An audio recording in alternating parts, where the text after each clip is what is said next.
प्यार के कदी न जवान चमरान जी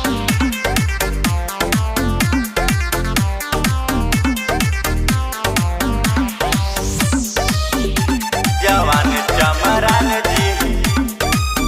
न जवान चमरान जी हमारा समस्या के करी समाधान जी हमारा समस्या के करी समाधान जी प्यार के कदी न जवान चमरान जी प्यार के कदी न जवान चमरान जी हमारा पहो की तनी न मेहरबान जी हमारा पहो की तनी न मेहरबान जी प्यार के कदी न जवान चमरान जी प्यार के कदी न जवान चमरान जी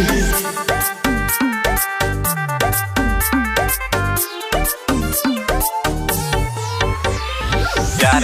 के कदी न जवान जवान चमरान जी बहुत परेशानी ई बात जाई मानी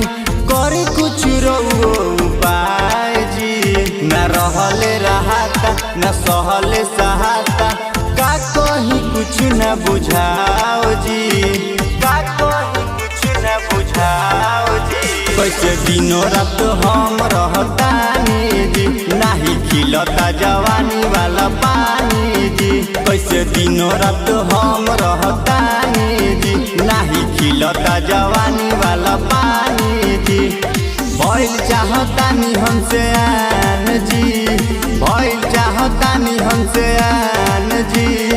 प्यार के कदी न जवान चमरान जी प्यार के कदी न जवान चमरान जी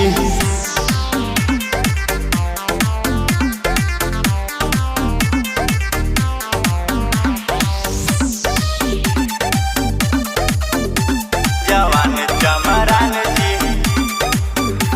बुझी न है फीलिंग है दिल कली डीलिंग सोनू रोशन सूरज हो सजिया सुबेरा जान दुनो बेरा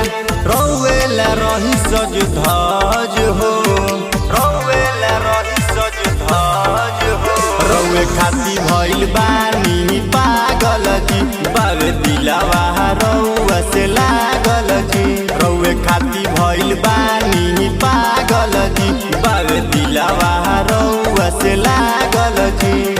होखता जिया नहीं समान जी होखता जिया नहीं समान जी प्यार के कदी न जवान चमरान जी प्यार के कदी न जवान चमरान जी।